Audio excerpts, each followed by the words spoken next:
Physically, everything going well for you? Yeah, physically things are well. You know, up and down. Sometimes I don't get enough sleep when I come to Vegas, but other than that, you know, 5-hour energy, you know, we solve it. Right. Yeah. And what are you looking for now? I mean, you know, who are you looking for in your next fight? I'm trying to say, you know, what do you have going for you?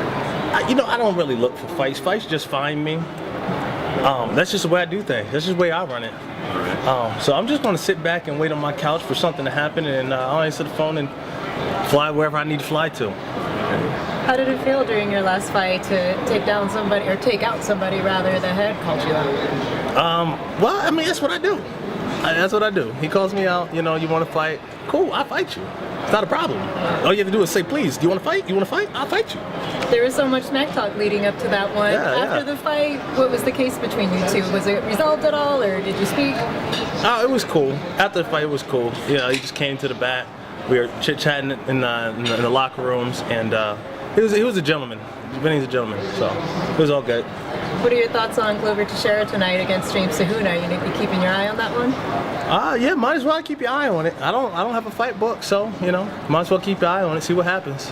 If there were to come some instance where maybe Glover, let's say, were to call you out, or vice versa, what would you think of that kind of matchup in the two top 10 opponents going against each other? Whoa. If so, you're saying. Yeah. Let me. Okay, I'm gonna say what you said. One or the other, if you call each other out and you fight, what would you think about that matchup? So if Glover were to win tonight, perhaps, and then he went on to call me out. Did he call me out on Facebook or on Twitter? Those are two different things. Might be Twitter. Okay, because you say it in front of my nephews on Facebook. All right. Anyhow, yeah. You know, I don't turn down fights. That's what I do. That's what I love to do. Would you be interested in an opponent like him? Always. He's a good fighter. He's a top 10 guy. You know, whether top 10 or not top 10, if Joe Silva says this is the guy you're going to fight, I say, when do we fight? You still doing all your training at Alliance, or are you mixing things up these days? Still doing all my training at Alliance. Nothing wrong with that. No, nothing wrong with that. I can't get away from San Diego, even if I tried. Yeah. So. How's Dominic's recovery going? I know the poor guy's had a hard time. You know, Dominic is, he's good, man. He's doing so well. And a lot of people want to know when he's coming back, And it's one of those things you don't want to put a date on it, because then it becomes a benchmark of your success up to that point. And that's just not the way your body works. You know, some kids, you know, I mean, it's one of those things, you know. You never know when you're going to be ready to go. But he's doing really well. He's doing excellent. So I saw you the other day. We're hanging out at the wrestling event. Jordan Burroughs, the dude, 54-0. That kid is unbelievable, but he says he's not sure he's going to go to MMA after.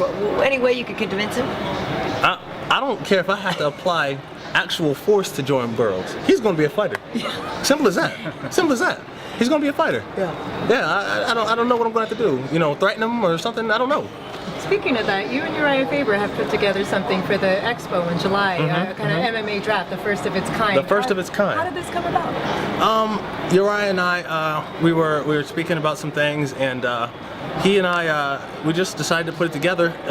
I really wanted to develop something to be able to give back to the wrestling community, and he's one of those guys. He's good at everything. He really is. He's one of those guys who's good at everything. You have a friend that's good at everything, you kind of hate him at the same time, you know, that you like him. He's one of those guys. And so we came up with this idea to be able to give back to the amateur athletes. MMA is, I'd say, 9/10 at the amateur level. And these guys are, you know, in order to be a professional athlete, you struggle most of the time. I'm struggling right now. Let's start there. You know, and so on. So it's just a way to be able to give the amateur guys a platform to be seen, to get their name out there, and really gain some traction before they start their professional career. I'd seen that you were at camp, the Team Alpha Male camp. Were you and Uriah maybe doing any kind of drafting on your own? Like, were you guys scouting out guys around different areas? Have you worked on that together? Or how will the scouting process work out to bring these guys in? Are they applying? Well, Uriah, he's a machine. Okay, before I even came to Uriah with my idea for MMA draft, Uriah finds all these, like 3 foot tall, 30-pound kids, and he brings them straight into alpha male. All right, and Joseph Benavides was the first guy. I was just kidding. Joe, I was just kidding. Anyhow, but his guys up at Alpha Male, his team, he has a great amateur team. They all love him, and they're all super talented. I saw some of these kids compete, and they're super talented. So when I came to him with MMA Draft, he was all about it. I missed your question. Oh, that's okay. I was wondering how you guys will bring these guys in to be at the expo. Are you taking applications, or is there a website they can go to, or are you guys actively scouting them yourselves? Well, some of the top kids in the nation, we are actively recruiting ourselves. But luckily, the expo is such an amazing event that most of MMA's top studs are going to be in town anyway. And for there's a grappling tournament that weekend as well. So. Can you give your thoughts on the main card today? What's going to win? Okay. Name the fight. Velasquez against Bigfoot. I like Bigfoot, but I think Cain Velasquez is going to win. Junior Dos Santos against Hunt. That's a tough one, If I were Junior, I'll call him Junebug. That's what I call him. If I were Junebug, I would say I would wrestle him. I would wrestle Mark Hunt, but I don't know Mark Hunt's wrestling. I haven't trained with him. So, I would say that wrestling will work against him, but I don't know. I haven't trained with him. But yeah, and if he goes out, and he could very well take him down and do some ground and pound and just kind of mix it up with him there. Big guy like that, one thing you don't like doing is standing up, okay? It's not fun. So I imagine if he did a whole lot of getting taken down and standing back up, it's pretty tiring for a big guy. So. And Glover against Tehuna? Glover against Tehuna. I'm going to go with the underdog on this. A lot of people aren't picking Tehuna, but even though he may not be as crisp as Glover, I think he makes up for it in just being an athlete. Not that Glover is an athlete, but he is. He's one of those guys. He's a young guy, and he has a good rugby tackle. You know what I mean? He just kind of just gets after it. So Phil, we saw that you had a couple of personal problems before the last fight. I'll phrase it that way. I don't know what's going on with that, but I know your fans certainly want to know. I know what things were being said, and a lot of us find them hard to believe. Some people may believe it. I don't know. I just wondered if you had a comment on that. No, I really can't comment on it too much, but. Obviously, everything you see on the internet is not true. Really? Yeah, no, yeah. And I'm a French model. That's crazy. Bonjour.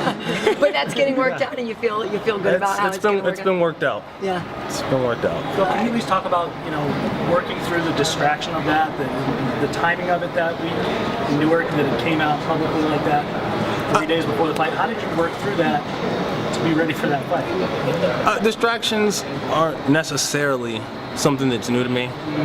If you've ever had to lose 20 pounds, study for an exercise physiology final, and go against one of the top guys in the nation and in the Big Ten, then you can handle it. It's obviously it's a different kind of distraction, but it just comes down to stress. It just put a lot of stress on me, and you just got to be able to segment your life. When you go to work, you work. When you go home, you don't bring your work home with you. So those other kind of distractions you talk about, though, are ones that nobody else necessarily knows that are going on. Not 10 million people on Twitter. And so as you're having to work through those distractions, you've also got people saying or believing what they're going to believe, and you're kind of helpless to do anything about it, right? So to speak. Yeah. I can't stop people from thinking things, but I just gotta, all I can do is be me. So, first time I interviewed you a few years ago, we were joking about how you spend your money, your bonus money. I think you said you took a holiday all the way in San Diego from Chula Vista, which was like 3 exits away or something like that. Yeah. And maybe you bought a TV or anything like. Since then, has your life gotten a little larger? You living the dream? Not really. No, I'm saving up. I'm saving. I can't tell you what I'm going to buy because then it like ruins everything. If you say what you're going to buy before you buy it, so you know it might like go up in price instead of going on sale. That happens sometimes. Don't tell anybody. You tell somebody you want it, it'll go up. But you're still living pretty humbly. You don't allow yourself any Yeah. toys after you win a fight or anything. Nah, not really. No, let's see what I did.